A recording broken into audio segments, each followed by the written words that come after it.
Well, hello, my friends, and welcome to the Live Inspired podcast with John O'Leary.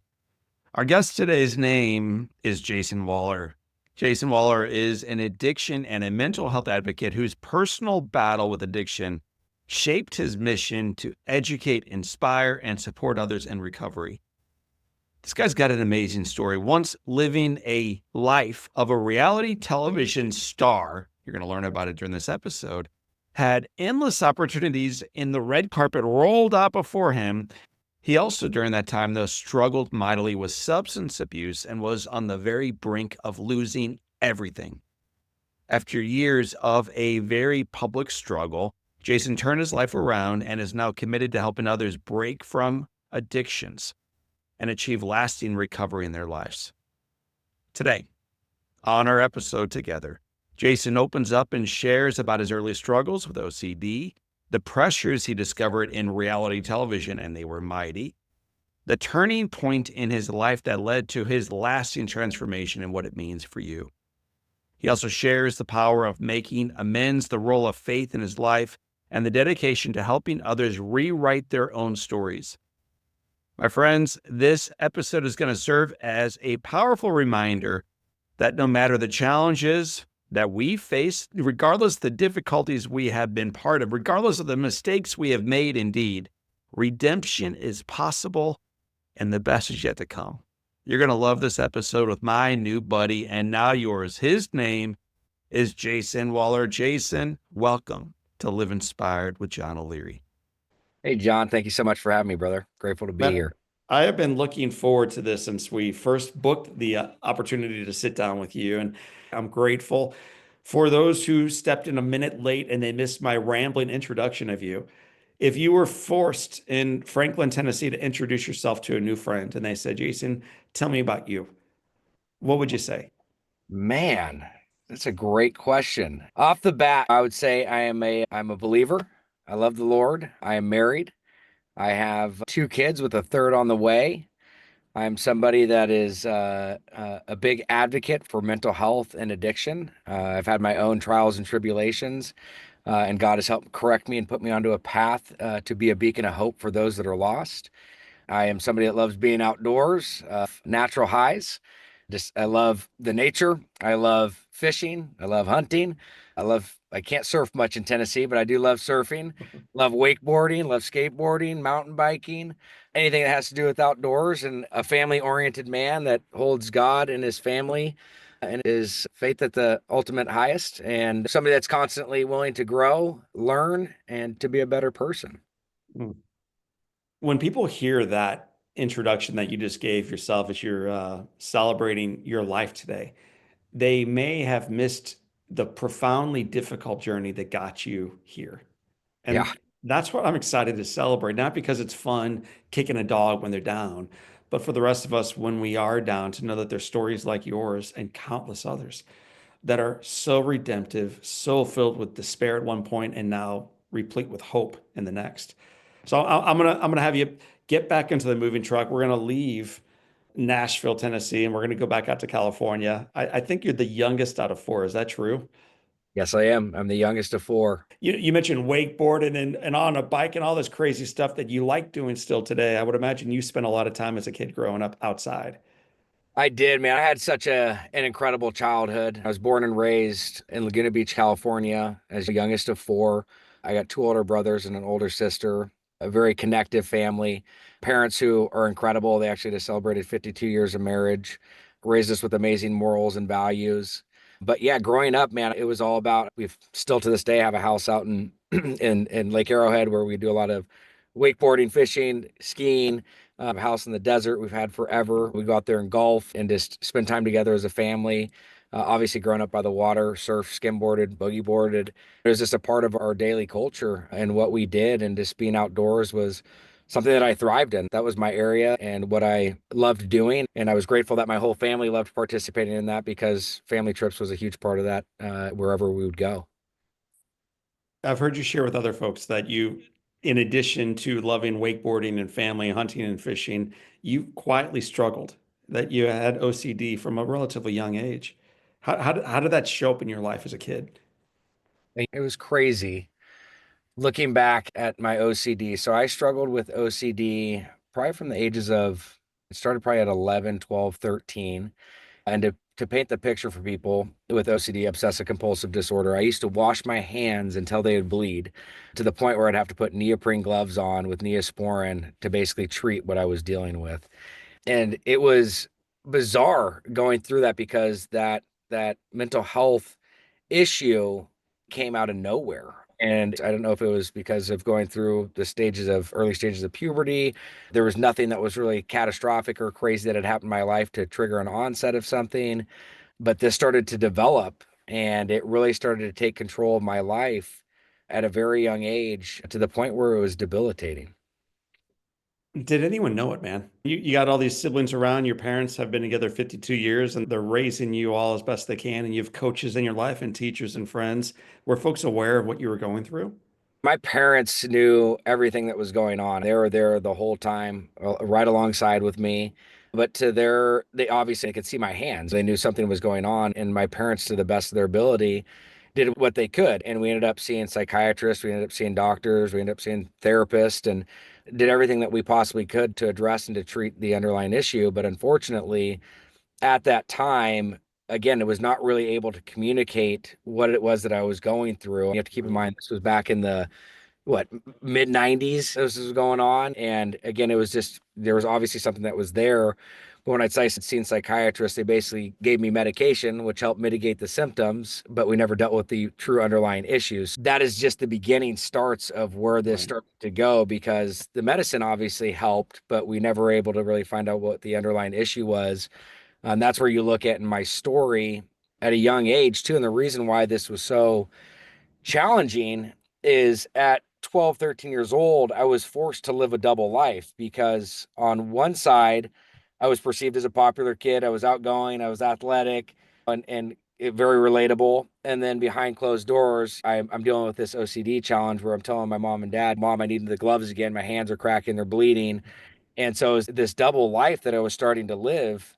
And unfortunately, it became very challenging. And if you fast forward a little bit, and that's when I come into alcohol, I find alcohol and I'm like, dude, who needs medication? Alcohol is going to be the Right. result for everything. And that's basically when it was off to the races. And that's when things started to get really challenging and get more complex and really started to get crazy. That's when things started to unpack. You found alcohol. It's the way you framed it. At what age did you find it? I think I really started leaning into it around probably like 14, 15 years old.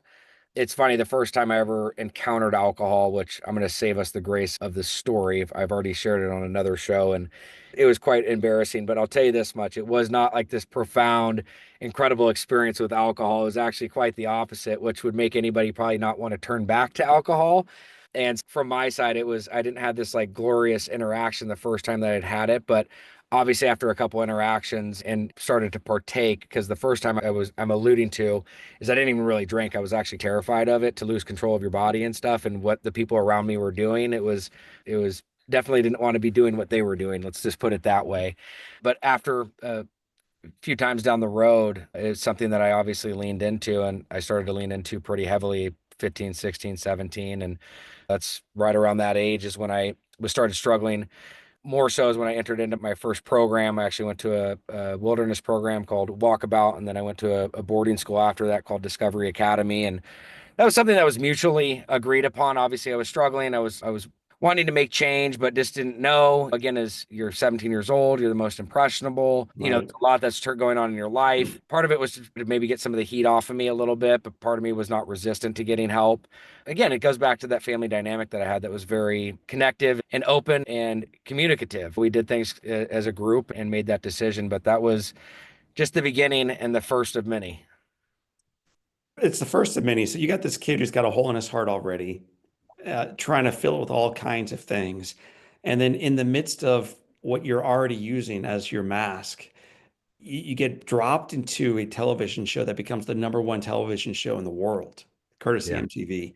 Talk about the beginning of Laguna Beach and just for the folks, because many of our listeners, either because they're too young or maybe a little bit more seasoned, won't be familiar with it. Yeah. but I was, and three of my colleagues know every single episode that you were in because everyone from a little bit younger than I for about 10 years, they all know the show, man. It was huge. No, it was a big show. We did not know the phenomenon that it was going to be.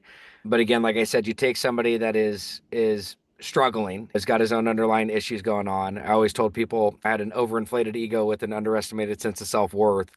And then you throw them on a Do me a element. favor. We say that again because it was so good. I've heard you say that once before and I wrote it down. Yeah. Say that again because I want to make sure people hear it and understand it. Yeah. So I had an overinflated ego with an underestimated sense of self-worth. And what I mean by that is the way that I was projecting my life is the way I wanted you to see it, even though that's not how I felt about myself. Ultimately, you throw this individual on myself on a show and it has this tremendous success. And that's just adding fuel to the fire because now you have to remember this happened when I was in high school at 18 years old. Again, going through my own trials and tribulations, continuing to struggle. And at 18, 19, most kids are looking for fake IDs and just trying to go and have a good time. We're basically being paid to party and travel the world.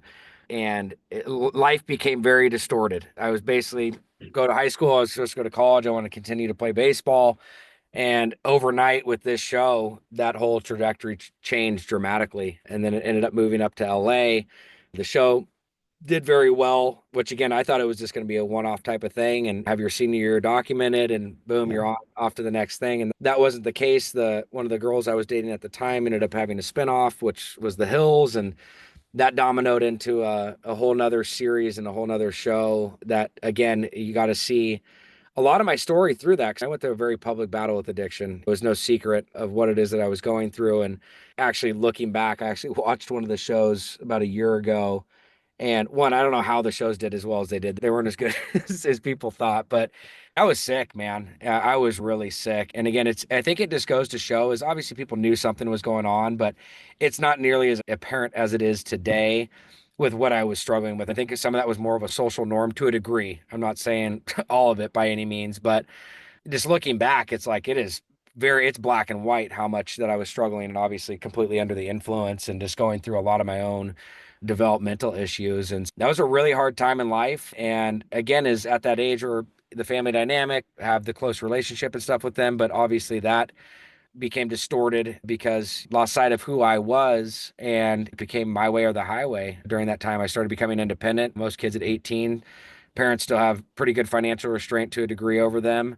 But we started to have some success and started to have our own area to be able to thrive. And yeah, that's where those things left off. You at one point went to 30 states over 6 months, paid essentially to party. They Yep. paid you to go to clubs. And if you were down there, it meant it was cool and I would go down there too, is the idea. Yeah.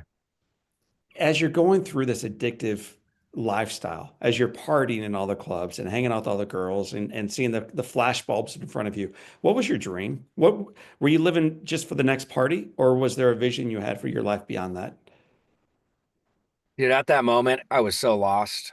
I honestly wasn't thinking about the next day. It was just one of the things I was in the moment there with when that stuff was happening, but I was also so uncomfortable being in the moment that I was constantly trying to escape it. It's a hard place to find yourself. Yeah. What, And what, that's not, I mean, that's what's interesting is looking back and when I talk about this stuff, it's bizarre because I remember so clearly when I was right before the OCD and stuff. I mean, I was such, and even with OCD, I mean, I was such an ambitious, motivating, like, somebody that was always wanted to challenge myself, like was a go-getter. And it's just weird looking back how far gone I became in my disease of addiction and the isolation and how it just slowly started to chip away at the things I loved because even about 19, 20, like 18, 19, 20, it's like all the stuff that we opened talking about in the show, those things were not happening very often. Surfing, skating, snowboarding. I mean, that was all stuff that slowly started to get chipped away. And as you go down my story at the end, it's like those things were non-existent. Everything that I had loved and enjoyed and wanted to be a part of were just not there anymore. And that's where I summarize my drinking and using is drinking and using at first was fun. It became a lifestyle. And then before you know it, it became a way of survival for me. And that's why they classify addiction as a disease is because it's primary, it's chronic, and it's progressive. And that's really the stages of where I'd walked into it. And to just help summarize the story from 18 to 23, I'd gone to pretty much a dozen treatment centers during that time. And I was arrested a whole bunch of times and lost a lot of relationships and friendships. And again, at the end of the day, I lost sight of who I really was, and which is hard, especially just with faith. And going back to just my upbringing, as I was raised in a Christian household. Dad was actually a deacon in the church. Even at 13 years old, we were in Israel, and he had me baptized in the Jordan River. And I always was connected and rooted in that area of my faith. But and I've never had a problem believing. But obviously, as I was in my teens, late teens, early 20s, there's one thing to believe, but there's a whole other thing to walk. And God just unfortunately was non-existent in my life at that time. There's an old proverb, I think, and it says something to the effect of we return to sin like dogs return to their own vomit. And it's a repulsive analogy. And yet you see dogs do this, and addicts do it, and people who are just stuck in poor decision making do this too. We return to the very thing that caused us the illness that we cast away, and then we go back to it again and again. So you did this more than a dozen times. Addiction centers, that's where you're going for your help. What Yep. finally worked? What you're talking about is the definition of insanity. But for me, again, is minus all that stuff, I think it's also important to state addiction took me not only to contemplation, but attempting suicide, took everything from me. But the moment of clarity was when I was yet again, this is like the thousandth time in a therapy office with my mom and dad. And my dad has never broken down that I'd ever seen besides when his mother had passed away. Him and my mom are in there and we're talking about like what these next steps are of what I'm going to be doing. And I was struggling and going through it. And he basically just looked over and he goes, Mom and I just don't know what to do anymore. Our marriage is suffering. The family is has no idea what to do. And mom and I are just like two planks of wood lying in bed waiting for the phone call that you're dead. And what for whatever reason, there was multiple incidences, multiple conversations that have happened, but there was this literally like a moment of clarity, and there was like a light that came on Huh. where I said, clearly I don't care enough about myself. But again, going back to everything I'd shared about my family history and my family dynamic, they became my motivating factor. And July 23rd, 2010 is when I went back to treatment again, and where I really basically started my journey on into recovery. Tell me the difference between that time and the time before, and the time before, and the time before, and the time before. What was it about your mindset, your heart, your willingness on that date that set it apart from the previous ones? Couldn't tell you. Honestly, I think it was God's timing because there was multiple other situations, meetings, interventions, family time, girlfriends, courts, like similar message. But I think that the timing was right and it was just laid on my heart and God just opened me to be able to receive that. And that's why I said I painted the picture that there wasn't necessarily something different about this. It was the way I received that message that time because I was in a place of I don't know if I was just in complete defeat or if I did. One of the things I've shared with people is that in that moment, I'll never forget it. I remember seeing my parents age 10 years in the matter of two. And again, is like I said, I think it comes back to really being able to get a clear picture of what I was doing, not only to myself, but to everybody else around me. And that really allotted me the opportunity to have another chance at it. I think again, I was so deep and so sick in a lot of these areas that it's a fantastic question, but that was the specific instance and or actions that were taking place to ignite that. But it wasn't something that was necessarily different than before. Yeah, that context, I mean, my dad breaking down and him Mhm. sharing, the aspects of what my mom and them were walking through. Maybe they said something very similar to that before, but I just didn't receive it. But again, I was only 23 when that happened. And so it was beyond the alcohol too, though. You have to understand this with the underlying OCD issues, a lot of the trauma and a lot of the things that I put myself in. I just don't know that I knew how to function or operate normal or whatever normal is at all. And that's why I really turn this back to the God shot thing because I shouldn't be here, man. From the amount that I used, the fights, the car accidents, the usage, just everything that was there's definitely a plan from somebody above, and that is very apparent. And I think that just happened to be the time. Mhm. So I've never walked the 12 steps, but I know one of them is to turn your life over to a higher power. Turn your will and your life over. Yes. What step is that? Number two. Yeah. You grew up in a Christian home. You grew up with a dad who was a deacon in the church. You grew up getting baptized in the Jordan. And you're in pretty elite company when you're getting baptized in the Jordan, man. So congratulations on that. Thank Had you. you ever really sincerely turned your life over to a higher power? Again, is growing up, and I believed in God. I remember when I was even at 7, 8 years old, reading my children's Bible out on the deck, and I always was like yearning for it. But I think conceptually and stuff, I didn't really understand. And then as I got into my teens, I got too distracted to really try to develop a relationship. But I would say that I've had a relationship with God. I don't want to discount that, but not to the depths or the degree that I do today. Talk about that. I'm not going to let you sneak out of your 20s quite yet, but what is your relationship? What's your intentional relationship with God like today? What do you do that's just a matter of habit? My relationship with the Lord is something that is daily. I think, and something that we can talk about that just ties in my whole program is consistency and structure create safety. And in my structure, God is a big part of that, which ultimately creates that safety. And every morning I wake up and I listen to a devotional that our church puts together and puts out. And so I get right minded. I am very intentional about prayer. And so I connect every morning in prayer, and that is something that I do throughout my day. It's sometimes it's 20 times a day. Before I came on here, I prayed, does God lead, guide, direct this conversation, however it's supposed to go? Sometimes they're longer, sometimes they're shorter, but prayer is something that is consistent. I have a men's accountability group that I actually do one-on-one with a guy every Tuesday morning, and we go over scripture, and we have an accountability list that we have of 7 different questions, which is directly tied to biblical principles and how we're living and leading our life as men. The other piece is I go to another it's a men's group, and there's about 8 of us every Thursday morning, and we participate. And it's an opportunity for guys to get just very open and vulnerable and share and connect and talk about what's going on in their life. And we lean into the scripture and apply that to what we're all going through. Sunday is something that we're very involved with in our church and are getting deeper rooted in that. I'm actually looking at potentially putting together an addiction program in the church that we are connected with, at least being a part of that process, and intertwined and interweaved multiple times throughout the week. And then obviously reading scripture is the closest and the best way to get to God, is actually read his word. So that's something that I'm trying to get better at. It's not something that I do every single day, but I'm trying to get to a place where even if it's 10, 15 minutes a day is something that I'm doing and connecting in that area. And then I think also service is a huge point and proponent of my program. And I think ties directly to God. And then at night, like I think again is a part of how God works through me, as I actually take the time with my 7-year-old daughter. And this is to develop rapport and communication, because that's, even though my parents were amazing parents and stuff, I think there's obviously a lot of things that we can always learn from. And I think that they did an amazing job. I don't Right, want to discredit that, but I also think the 90s are very different than today. And they right. probably communicated more than most parents did in the 90s. But having that very intentional, safe place to be able to go to, I can confide in them and things like that. But having that really deep bond, I want to instill that with my daughter, and especially since she's pre-genetically disposed to addiction. There's a 50% chance that she's going to have addiction given my lineage and my family dynamic. I am, and I wasn't.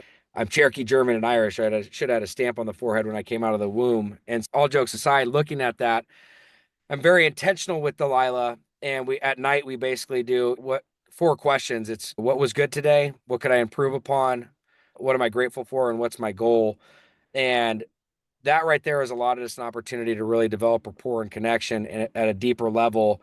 And even at 6, 7 years old, she's been able to open up. What could I have done better today? It's a girl was mean to me, or I was mean to a girl. Like just these little things that seem silly right now, but it starts to build that rapport and that trust. And the reason why I say that's important is because every single night after that, we pray and we connect. And we've gotten in such a repetition now. You want to talk about like a healthy habit, is that if we don't do it, because there's times we've missed, and she'll be like, Dad, we didn't do our list. And it's like we've instilled that, but it's also incorporated like after, it's like, Dad, are you praying tonight or am I praying tonight? Like it's just we're starting this, and like I'm seeing how those things are, coming out. And it's like I know we're doing a good job, because when you look at my child's drawing book and she has pictures, I love Jesus and like this different things. Again, I'm not saying we're perfect by any means, but I know that we're starting to instill the right things at the right time. And half the time of her on her gratitude list, it's not only what you're grateful for, but why. Jesus is Mm. on there a lot of the time, and for her, Jesus creating our family, and that he's always there and providing love, whatever it is that's in her heart. And again, she's 7, right? The vocabulary only goes so deep, but it's profound. And my relationship with the Lord has allotted me the opportunity to develop this relationship as a father to his daughter. Dude, if I was a little closer, I'd either hug you or high five you. So I'll let you have a sip of that water, catch your breath, and while you're doing that, at age 5, I started going through 4 questions with my daughter every night. Best part of your day, worst part of your day. One kind thing someone did for you, and one kind thing you did for someone else, and then we pray together. Wow. We've done that. She's 13 now. Almost every single night. It is very rare that we miss a night. And if we do, she brings it up to me as if I'm a horrible parent because I missed last night, Dad. And the cool thing is, as this little girl is becoming a young woman, she's a teenager now. She's still asking to be tucked in. She's still asking to go through those 4 questions. She's still asking to pray with me. And that is so awesome. So I think it's beautiful that this little girl, Delilah, has her daddy next to her. And the cool thing is, Dad, years from now, she's still going to be leaning up and leaning in and looking up at you. Uh, Congratulations on that. I love that. I appreciate you sharing that on your side. Dude, you're And so intent, like everything you went through and that answer of how you're growing in your faith, it's so intentional. None of this is by happenstance. And that It's would none not of this just would have happened. None of go this would have ahead. happened on this end. A big decision was we moved across the country and to come over here to Tennessee. And I it wasn't like we were just picking up and look, I got 30 family members that live within a 15-mile radius in Orange County from Laguna Beach, Corona Del Mar, Newport Beach, and Costa Mesa. So it was not like an easy decision to do that. But by the gift of sobriety and the connection with God, it's allotted me the opportunity not to just move across city lines, state lines, but across the country to make a better decision for what I believe was for my kids. And that wouldn't have happened without having a lot of this be rooted in this process. And I don't know. I think even just like God played a big part when we came here, and obviously when we were looking and touring, and we went to Delilah's gymnastic class for her classes. They opened up in prayer. Like there was just so many signs that were here when we came here, and it was just, I believe God really guided this path for us to get to where we're at, and it's been incredible. But again, it's also through the gift of sobriety that we've been able to make a lot of these monumental changes or shifts in my life, at least. One of the other 12 steps that may not be known by the folks who have not walked through it, but I think it's one of the most powerful ones just from a little bit of research around it, is this idea of making amends. Tell Yeah. our listeners and viewers what it means to make amends and what it meant for you. Amends is a huge part. That's where you basically are taking ownership and accountability for your shortcomings and for your wrongdoings. And I was making amends. I'm still making amends all these years later. And again, if you're working a program, it's not like you do all 12 and then you're done. It's important to check yourself constantly because we do fall short, and it's important to take ownership and accountability. But when I make amends to somebody, specifically, I'll go back to when I was using for close friends or family that I had hurt and different things. Is basically I would let them know, hey, look, I want to let you know, first of all, I am very sorry for what I had done. That was not me. I was active in my addiction. I'm not justifying or making excuses for that. And I want to let you know that I take complete ownership and accountability for what had happened. And if there's anything that I can do to make it right, I want you to let me know. But making amends is cleaning your side of the street and keeping your side of the street in order. And it's one of those things like you hear in the program is it's if you see someone walking down the street, you don't have to walk across the street to avoid them. And so it's being able to clean up that wreckage. And it's a very instrumental and important and imperative part of the program. And like I said, it's for me on my end. What I do is even on a daily basis before I go to bed is I identify the things that where I had shortcomings and the areas that I need to make improvement. And I also do the things that I did well, which I think is important because people need to give themselves grace and identify the things that we do well. But there's times where I've fallen short, whether it was an argument with my wife or it was I overreacted to my kid. And before I go to bed, I want to correct that. So when I go to bed, the next morning is a fresh day.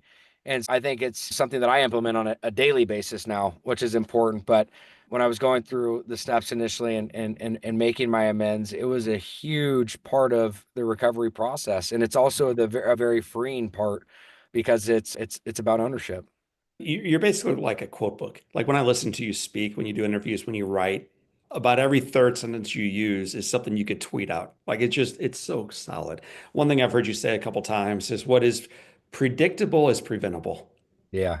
I'd never heard it before, but I think this is true in addiction, and it's true in almost every aspect of life. What is predictable is preventable. And the thing I wrote underneath this in the notes I kept was the time you took a picture, the mug shot. Yeah. So when you were at your low water mark, you were arrested again, Yeah. and you took a mug shot that represented just the worst. You put it in a frame and you put it next to your toothbrush. Yeah. Why'd you do that?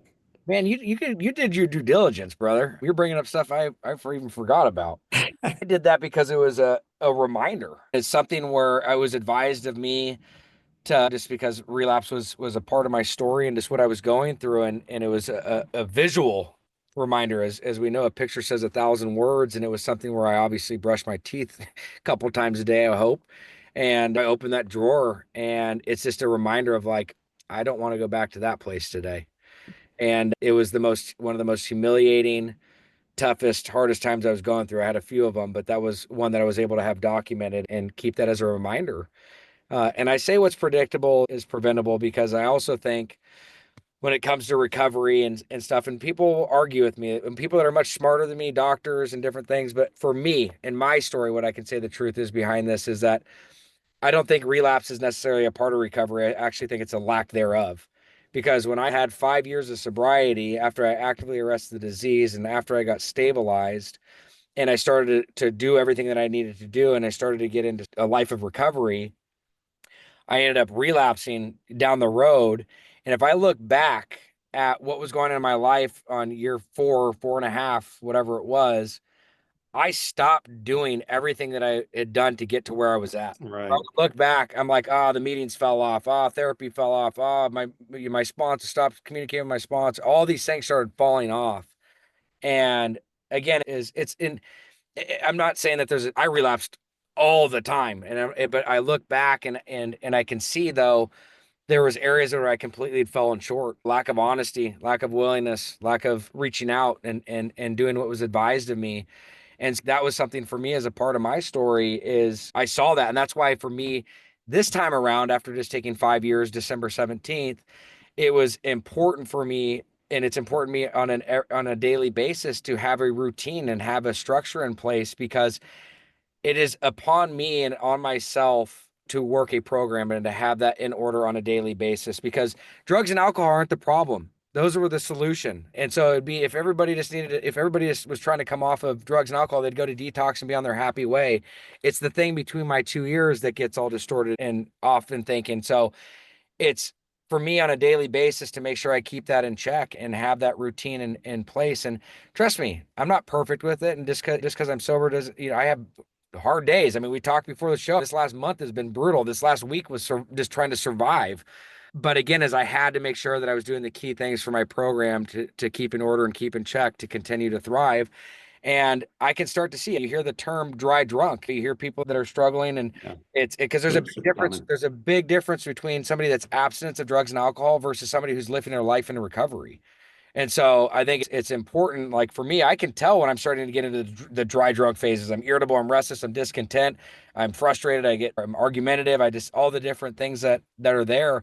I'm like, man, I need to take a look at that because it's one thing and that happens, but it's when those dominoes fall, it's much better to catch only if there's three or four that have fallen versus trying to catch a whole stack. Right. I don't know if that makes sense. I can go on No, it makes perfect sense. forever. And I love the term. I appreciate the term dry drunk because a lot of folks think they're not a alcoholic or addicted because they may not use. But what you're referring to is it's not just the way you present, it's the way you show up. It's the way you treat others. It's the way you look in the mirror and feel about life. But the And thing you just hit on a really big thing though is it doesn't have to be somebody that drinks every single day. I know somebody that drinks once a year and they're alcoholic. The reason I say that is because it's what it does to them when they consume. And so I think again, as people need to get out of the context of how much or how often I am. Obviously that plays into it, but it's also what it does to you when you drink. let's begin launching our plane upward and onward. Tell me what happened October 12th, 2013. Oh God, I got married, man. I got married October 12th, 2013, 10, Dude, 12, it's 13. almost obnoxious. You're already a pretty handsome dude. This girl that you end up marrying is stunning. Thank The you. two of you look like out of a textbook for what a beautiful wedding ought to look like. And then the backdrop of the people. And the thing that jumped off at me most from your wedding photos was the joy. It wasn't just a beer buzz or a nice tux that you rented or a show off for your friends. You had obvious joy in both of your hearts. Would you talk less about the reception and more about that? Yeah, Ashley, when you find somebody that you love and that you care about more than anything, that's just the true and pure happiness that comes from it, where you're looking to start a life together. And I think for me, in that moment, I honestly, and I say this, I'm not being facetious, is I didn't think I was going to make it to 21 years old, let alone be sober, getting married, having hundreds of people around us, friends and family to celebrate. That was the last time that a lot of very instrumental people were in our life, being my grandpa, her dad, grandmas, aunts, great aunts. We lost so many family members just a couple years after that. But that was the last time that everybody we knew was in the same room together. And it was just a very monumental time because it was really just, it was for me a celebration and an opportunity at a whole new life. And then to find somebody like Ashley and her family and some people that are just so loving, caring, kind, and supportive. And it was just a beautiful day. It's a testament from that what we're talking about now till to this living moment, just the role that Ashley plays in my life and what we signed up to do together and how we live life together. We took those vows and we meant them. You used to get paid to party for people. Yeah. Tell our listeners and viewers how you make a living today. I think it's so cool how redemptive and full circle your life has become. So, what's your work about today? Yeah, God, you want to talk about full circle.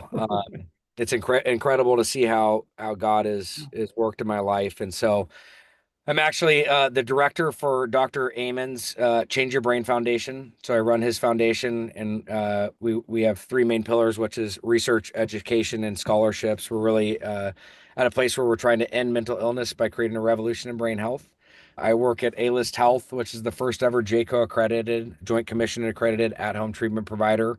They basically bring treatment to the comfort of your own home. We primarily work with C-level executives, athletes, and entertainers.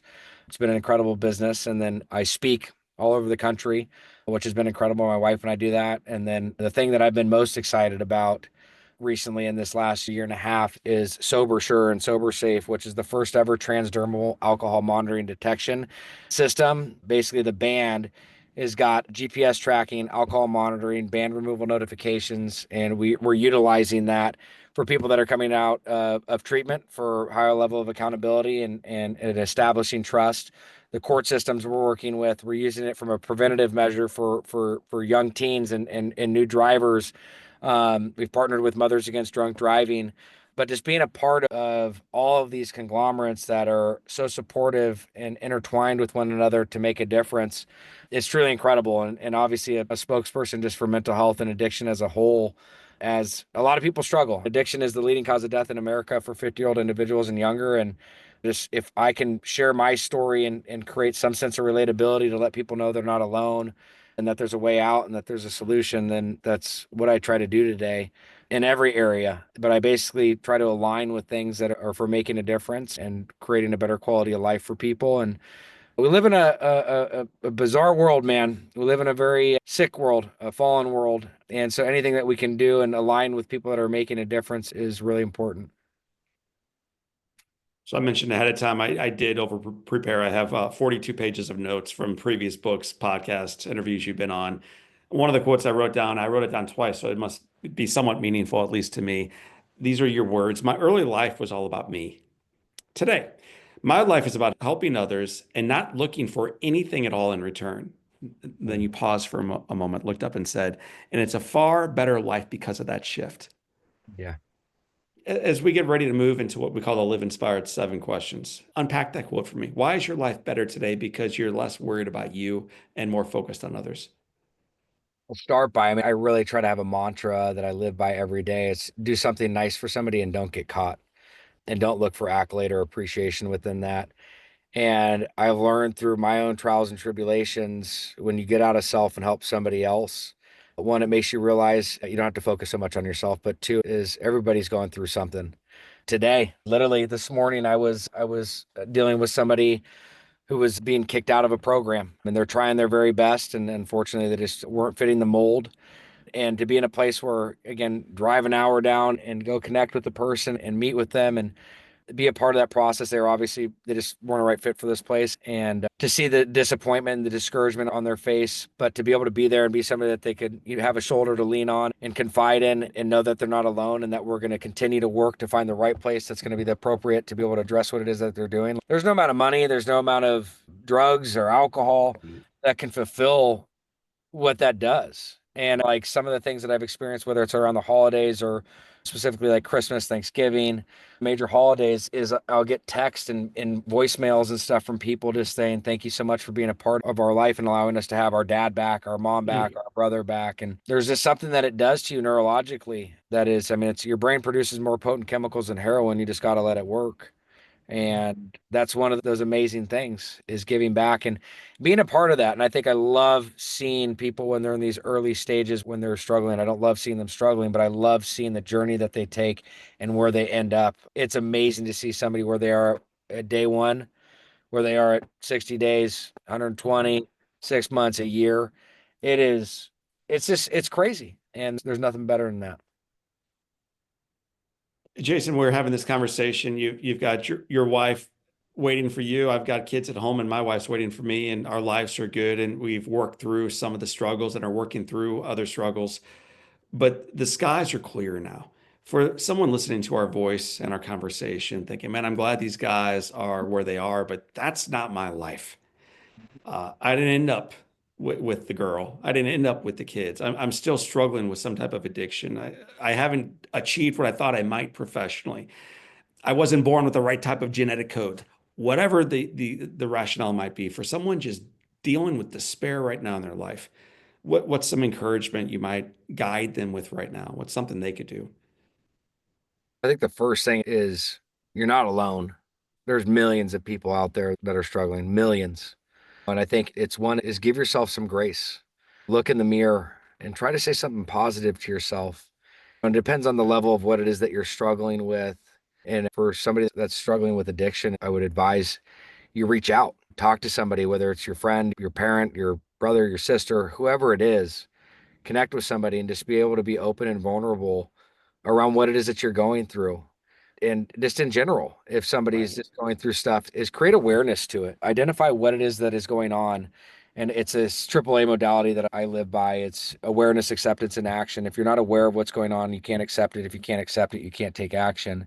Right. So bring light to what it is that you're struggling with and bring awareness to it. And then accept and just have radical acceptance around what's going on in your life. And then from there, once you're at that point, that's where you can formulate whether you reach out to somebody or you have an idea of what the next indicated step might be to take action on it. But it's just try to make that 1% shift today of just doing a little bit better. And I think that's something I heard on a book this morning that I was listening to, which was it was incredible. Was if we just make a 1% shift and change every day for 1 year, we'll be 37% better by the end of that year. It's hard to see growth and change instantly, which a lot of us want is to have the instant gratification, but just know it's going to take some time. It's going to take some effort. It's going to take some work. And that's really important. And an analogy I use that's really easy to conceptualize is, hey, look, if you go to the gym once a week, you're gonna get the results of going once a week. If you go to the gym 5 days a week, you're gonna get the results of going. So whatever it is that you're dealing with in your life, apply that Amen. metric to it and understand that's something that you can put into and you can make that change. I think that's the biggest takeaway. It took me all that time to get here is you can change. Jason Waller, we're going to let you run in a minute, but not before you give us short answers to the Live Inspired seven questions. We've got it all 700 plus of our guests through. So, brother, from astronauts to presidents, this is safe territory. Here we go. Question number one: what's been the most impactful book you've ever read? I'm gonna say the one I'm reading right now, which it's Atomic Habits. It has nothing Atomic Habits. Atomic Habits. Incredible book. So, Atomic Habits, great book. If you haven't read it, y'all should check it out. What's one positive characteristic or one trait that you possessed as a little kid in Laguna Beach that you wish you exhibited as brilliantly today? Kind, Hmm? giving. Wow, man. That must have been a very giving kid.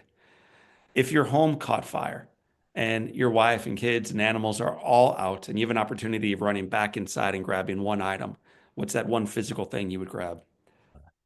I have a file with all of my with all of my kids, all of our very important stuff. I have a box that's ready to go. So I've actually thought through this, unfortunately, but I have a box of all of our just documents, first handprints, fingerprints, footprints, just the things that we can't get back. Growing up in California, you had to think about it more than the rest of us.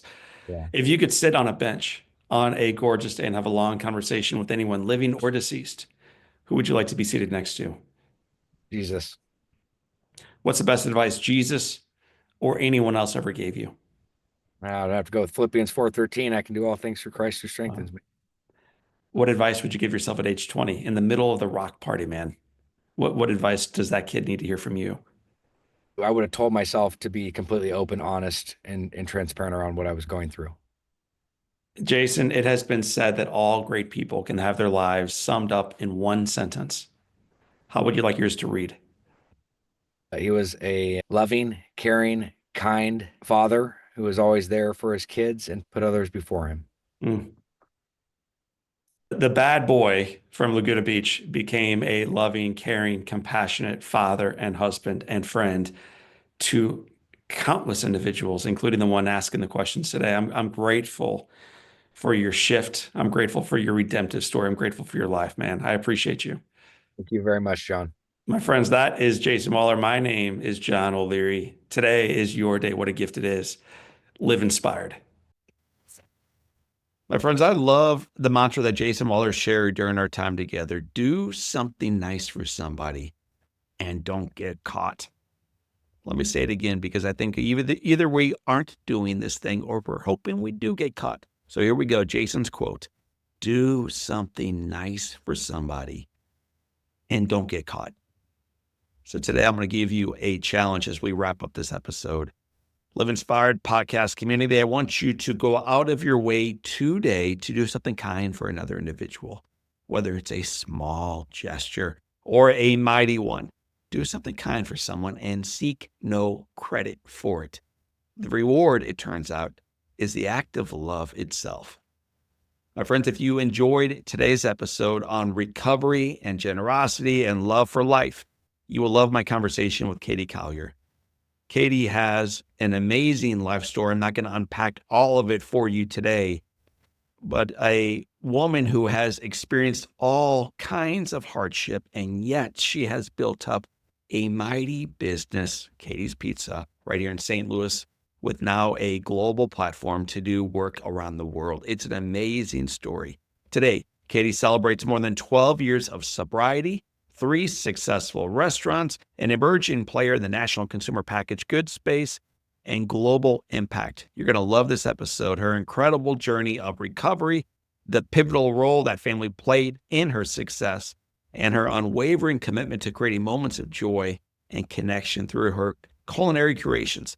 It's an awesome episode, one of my favorites. Tune in to the Katie Collier episode at 586, or go ahead and join me right now at johnolearyinspires.com/podcast. We'll have a link to Katie's episode right there. Family, friends, listeners, viewers, fellow sojourners, I want to thank you for being part of our podcast community. I want to thank you for living out the values of this community, for making a difference in your community, and for believing like I do that the foundation is firm and the best is yet to come. So for this time and until next time, my name is John O'Leary. Today is your day. What a gift. Live inspired.